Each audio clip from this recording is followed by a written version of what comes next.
Love is the first and most essential bond, but it's also the invisible thread, woven with time, attention, and tenderness through consistent nurturing relationships. Catherine did not leave because she was tired. She did not leave because the ceremony had run long.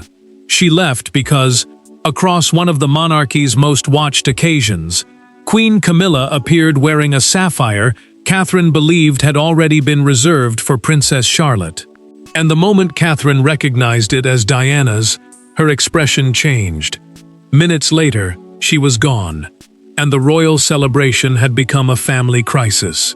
Before we go deeper into what this really means for the royal family, make sure to subscribe so you don't miss a single update. Catherine stood beside William and Charlotte when the meaning of the jewel hit her. Trooping the color, the sovereign's official birthday parade and one of the monarchy's most controlled ceremonies, was designed around discipline, timing, and unity. Leaving before the program ended would be noticed, and she knew it. Yet the sapphire and diamond pendant mattered more because she had been privately assured that Diana's piece would one day pass to Charlotte.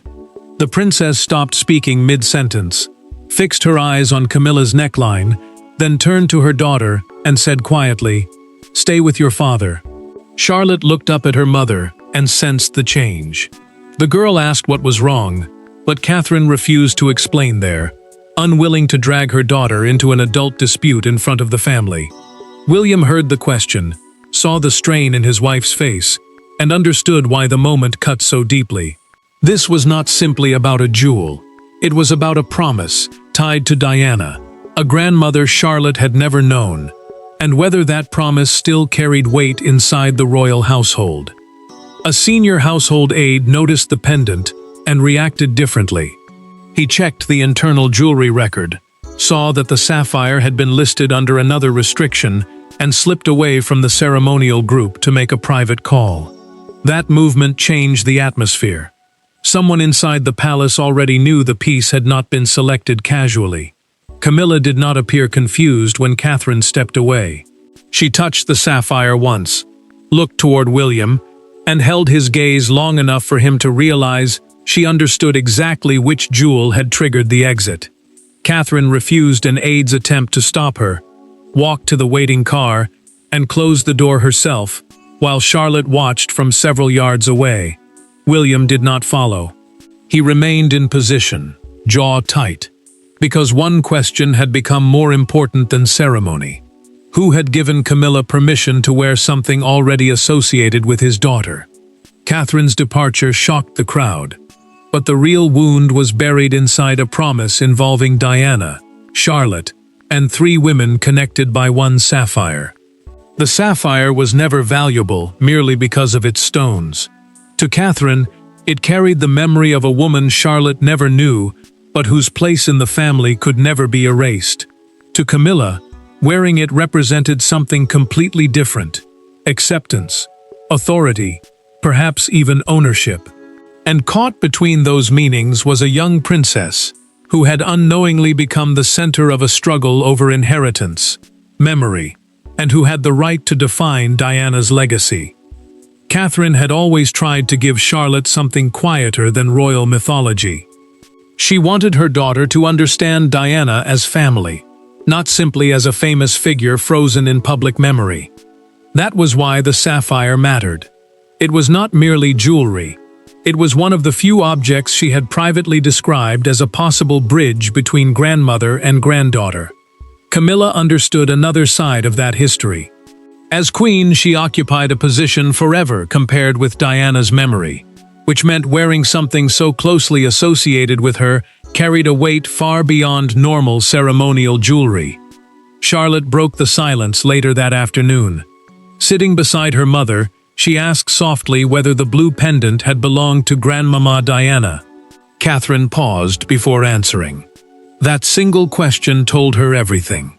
Her daughter had recognized the piece, because months earlier, she and William had taken Charlotte into a secure royal jewelry room and shown her the sapphire inside its case.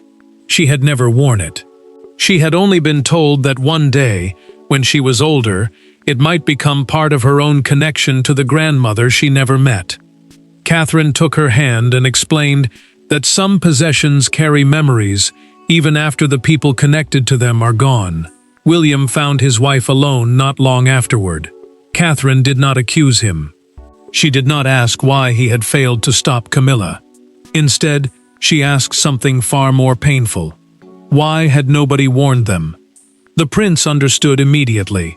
Diana's jewelry was tied to childhood memories he could never separate from grief, and now one of those memories had landed between his wife, his daughter, and the queen.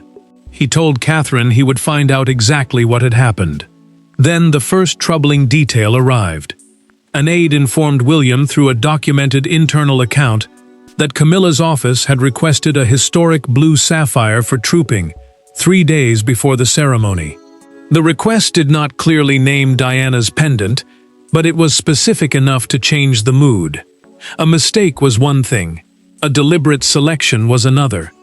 William suddenly remembered something more important. The sapphire's future had never been discussed casually.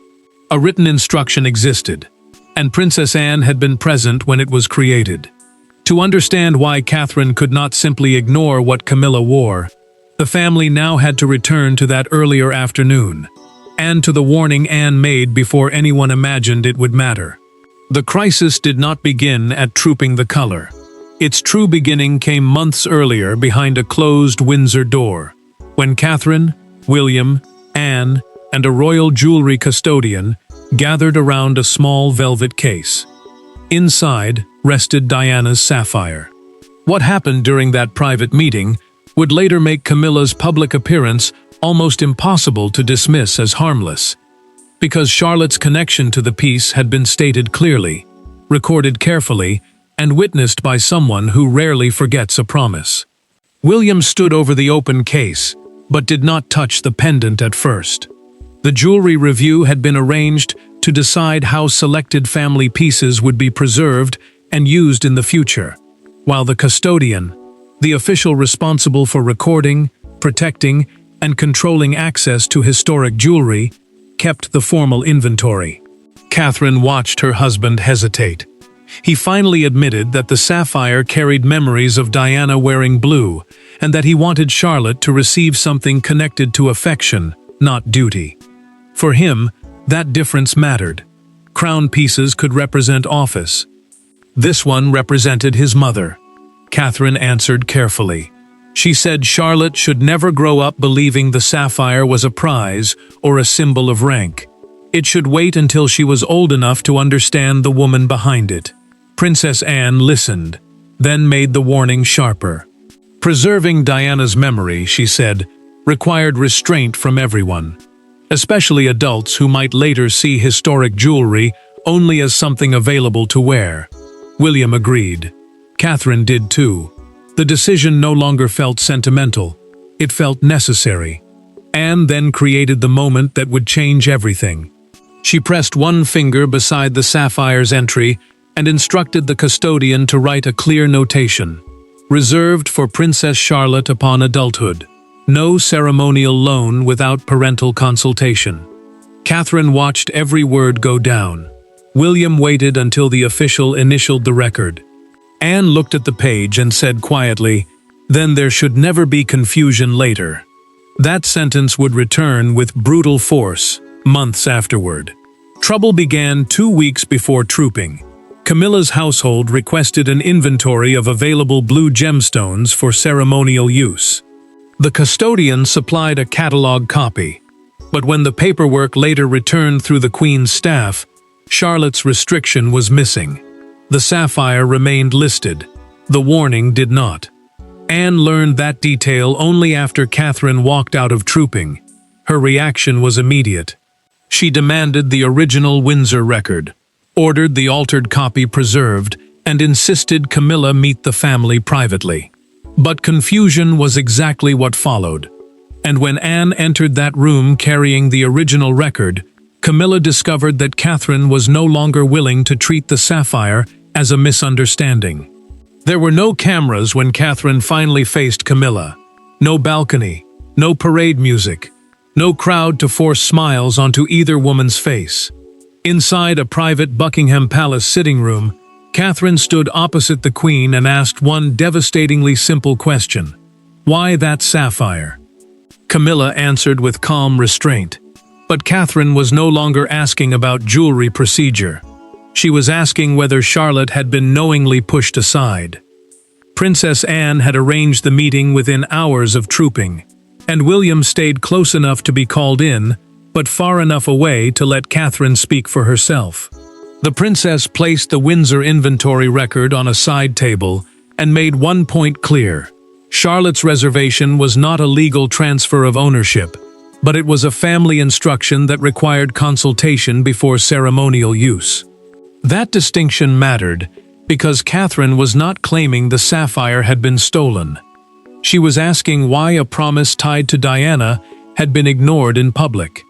Catherine removed her gloves and set them beside Anne's record. She told Camilla she could have accepted almost any historic jewel that morning. What she could not accept was Charlotte seeing another woman wear something the child had already been told would one day connect her to Diana. The Queen pushed back immediately. She said she had taken nothing from Charlotte and would not sit there as though wearing a family jewel amounted to theft. Catherine did not raise her voice. This was never about theft, she said. It was about knowing what it meant. Camilla hesitated, then acknowledged under Anne's questioning that she knew the pendant had once belonged to Diana. The admission changed the room. Ignorance could no longer explain the choice. But the Queen insisted on one thing with equal force. The inventory supplied to her staff had contained no note about Charlotte, no parental restriction, and no warning that the sapphire had been set aside in any emotional sense. Anne immediately asked who had prepared that version. Camilla repeated that her staff had acted from the copy they were given. Catherine looked toward the Windsor record and understood the danger at once. Two versions of the same jewelry record were now circulating inside the palace, and only one protected Charlotte's connection to the piece. William entered after hearing that contradiction. He did not accuse Camilla. He asked for every access log, inventory copy, and approval linked to the sapphire. Catherine then told the Queen she wanted the pendant returned to storage before sunset. The confrontation had exposed the hurt, but something more dangerous now stood behind it. Someone had changed the information reaching Camilla, and William was determined to find out who still possessed the power to do that. William did not raise his voice. He did something far more consequential. He asked who had authorized the sapphire, who had removed Charlotte's notation, and who believed Diana's personal history could be handled without consulting her sons. Suddenly, the argument was no longer Catherine versus Camilla. It had become a test of control inside the royal household, and the future king was about to discover that authority over family jewelry had become dangerously blurred. William began with the records. Possessing a royal family jewel and having permission to wear it were not always the same thing, because some pieces belonged to individuals, some were held through family arrangements, and others were managed through custodial records controlling access and ceremonial use. That distinction mattered now. Camilla's dresser had requested the sapphire, the custodian had released it, and a senior household official had approved the loan. Yet nobody contacted William or Catherine, because the copy in front of them contained no warning about Charlotte. William read the request alone, and felt his anger sharpen. Diana's sapphire had been reduced to an inventory number, stripped of the memory attached to it, and treated like another item waiting to be signed out. He closed the folder and told Anne that his mother's belongings could not become bargaining chips in family politics. The princess agreed, but she wanted proof before blame. Together they compared the Windsor record with the ceremonial use copy, line by line. Charles received the findings in his private office. He read Charlotte's missing notation once, then again. The king removed his glasses and set them beside the papers without speaking. His silence mattered because he understood both sides of the danger. Protect a trusted official, and Catherine's grievance would look ignored. expose the alteration, and the palace would be admitting that a family instruction concerning his granddaughter had been deliberately excluded. Then the records gave William the answer he feared. The missing line had not disappeared because of formatting or clerical damage. Someone had manually produced a shortened circulation copy that kept the Sapphire's description while removing the restriction tied to Charlotte. Charles recognized the name attached to that copy immediately. It belonged to a long-standing senior official, trusted across more than one royal household. Charles pushed the edited inventory toward William and said only, "This should not have happened." That admission changed everything. Before the king could decide what to do next, Camilla made her own move. Through a documented message from her household, she asked to keep wearing the sapphire until the inquiry was complete. Suddenly, Charles faced the choice nobody wanted him to make: stand behind his wife's request, or protect the promise already made to his granddaughter. And once he accepted the record had been altered, Catherine's exit could no longer be dismissed as an emotional overreaction. By evening, the sapphire was no longer around Camilla's neck. That should have ended the crisis. Instead, removing it confirmed that something serious had happened. Catherine remained away from the family's private gathering. William stopped taking calls from Camilla's household. Anne demanded that the original jewelry records be secured. And Charles, caught between his wife and his granddaughter's inheritance, realized the monarchy now faced a problem no carefully worded statement could erase. Charles acted first. He ordered Diana's sapphire returned to secure storage, while the record discrepancy was examined, and ruled that no other personal pieces linked to Diana could be released for ceremonial use without direct approval from William's household. That mattered because ceremonial access was supposed to be controlled through clear custodial records, meaning documented permission for who could borrow historic family jewelry and when. Catherine, meanwhile, declined the private post-trooping gathering entirely. She stayed with Charlotte, and that absence carried more weight than another argument, because everyone understood she was deliberately creating distance. Camilla felt the shift almost immediately. Alone with her dresser, she removed the pendant, placed it into its velvet case, and stared at the empty space where it had rested.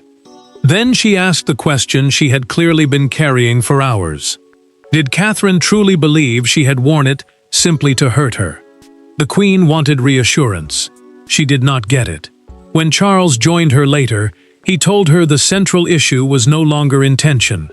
Charlotte had been given a clear expectation by senior members of the family, and that expectation had been ignored in front of millions.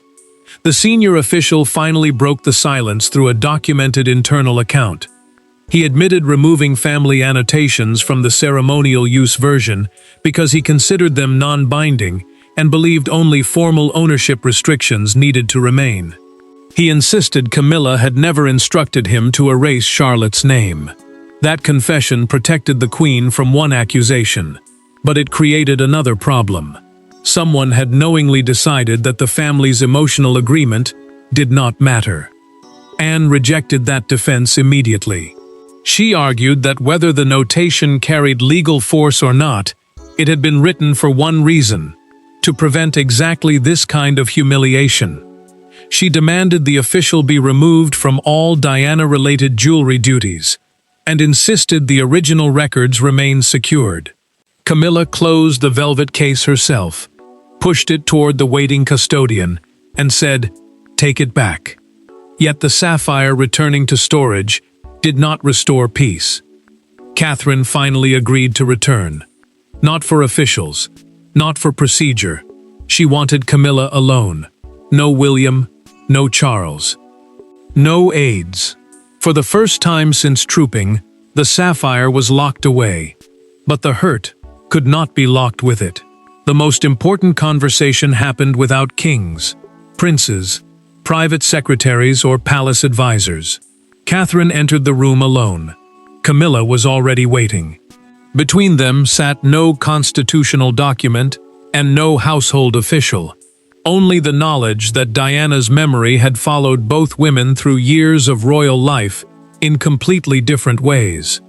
Catherine had come expecting an explanation. What she received instead was the first admission that allowed anger to give way to something more complicated. Catherine had asked for one condition before the meeting began: no aides, no prepared language, and no official standing between them. That mattered, because royal households usually rely on advisors to soften difficult exchanges and control what becomes part of the record. This time, there would be no buffer. She told Camilla that Charlotte had never been promised wealth, status, or a trophy. The sapphire mattered because it had been presented as a future connection to the grandmother the girl never knew. Seeing it worn publicly had made that promise feel suddenly fragile. Camilla listened longer than Catherine expected. Then she admitted that she had known the sapphire belonged to Diana, but insisted she had never been told Charlotte had already seen the piece, or understood it as part of her own future. The Queen said that had she known, she would never have selected it. Catherine did not answer immediately. Her deepest hurt, she finally explained, was not that the jewel had been worn. It was the fear that Charlotte's place in Diana's memory had been treated as secondary. Camilla did not interrupt. She reached for a personal note she had prepared, looked at it once, then tore it without handing it over. She chose to speak directly instead. Charlotte should have been protected from this. The words changed the room. Then came the explanation Catherine had been waiting for. Camilla said she chose Diana's sapphire because she believed wearing something tied to the past could show that the monarchy had finally stopped fearing its own history. Instead, she had reopened the wound she believed she was closing. Catherine heard the difference between excuse and admission. Camilla went further. Without waiting for Charles to order anything, she agreed never to request the sapphire again and supported a new family instruction, making Charlotte's future connection unmistakable. Catherine did not offer instant forgiveness. She did offer something more important. She told Camilla she would stand beside the family again. Inside that room, the conflict had finally softened. Outside the palace, however, the country had already seen Catherine leave trooping and Camilla wearing Diana's sapphire. The private understanding had changed, but now the public wanted an explanation. By the next morning, one image had overwhelmed every carefully prepared photograph from Trooping the Color. It was not the king saluting, it was not the aircraft overhead. It was Catherine stepping away, while Camilla stood nearby wearing Diana's unmistakable blue sapphire. The photograph froze two separate moments into what appeared to be one devastating story, and Britain began choosing sides before the palace could explain what had happened behind closed doors. William saw the damage first at breakfast.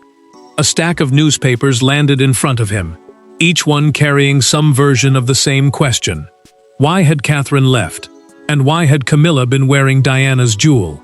Royal correspondents began linking the exit to close-up images of the sapphire, while online discussion moved faster than any official response. Trooping the Color was supposed to project royal unity, which made the contrast even more damaging. What had been a private family dispute was now being read as a public fracture. Charles's communications team considered describing Catherine's departure as a private family matter, but the wording was quickly abandoned. Once the jewelry dispute became known, such a phrase would sound evasive rather than calming. The king understood the danger. Palace communications exist to protect clarity around royal events, but they could not explain the sapphire without dragging Charlotte into the story.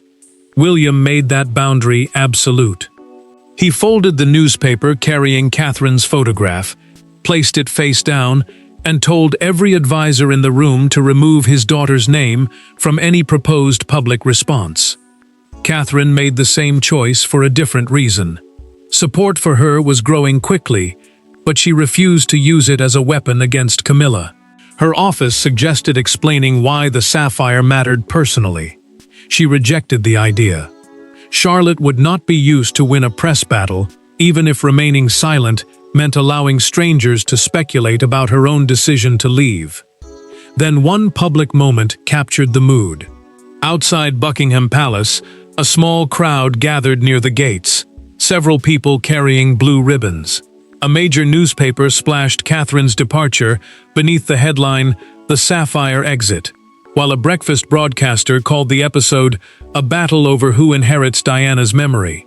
Suddenly, the symbolism had become bigger than the jewel itself.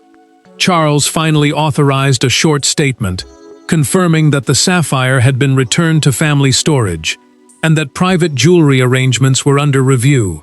The senior official linked to the altered record was reassigned away from Diana-related pieces. The statement settled procedure. It did not settle the wound. The public wanted a winner and a loser, but the family chose something harder. One final decision meant to ensure Charlotte would never again question what Diana's sapphire meant. The crisis ended where it had truly begun, not with Camilla, not with Catherine, and not on the trooping balcony, but with Charlotte.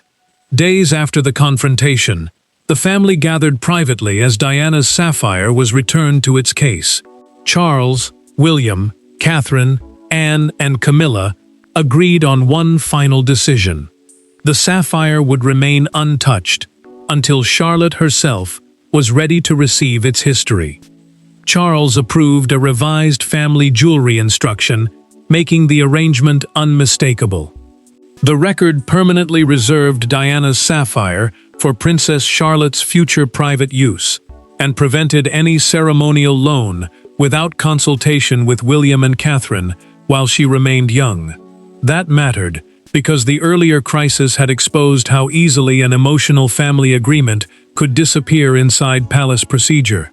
The official who removed Charlotte's original notation was permanently taken away from responsibility for Diana-linked pieces, and every future jewelry loan record would now carry its original inheritance or family notes with it.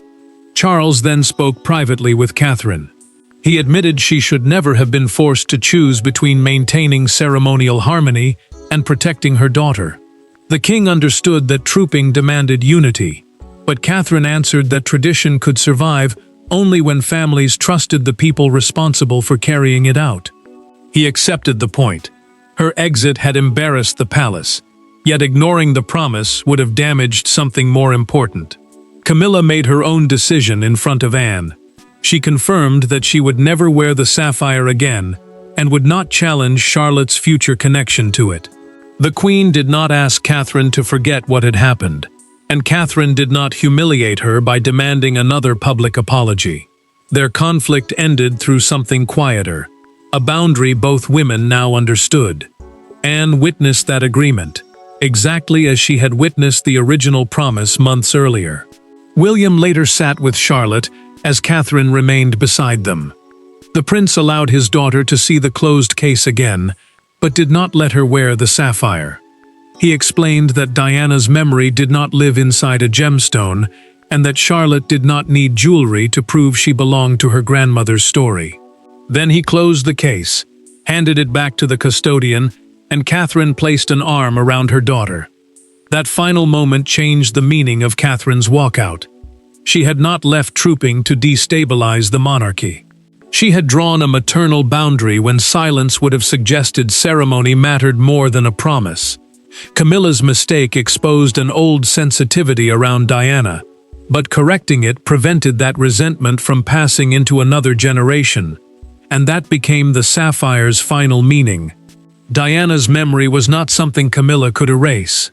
Catherine needed to fight for forever, or Charlotte had to compete to inherit. The promise was clear, the boundary was restored, and when Charlotte's time came, the sapphire would be waiting. Thanks for watching. Please don't forget to like and subscribe, and we will see you in next one.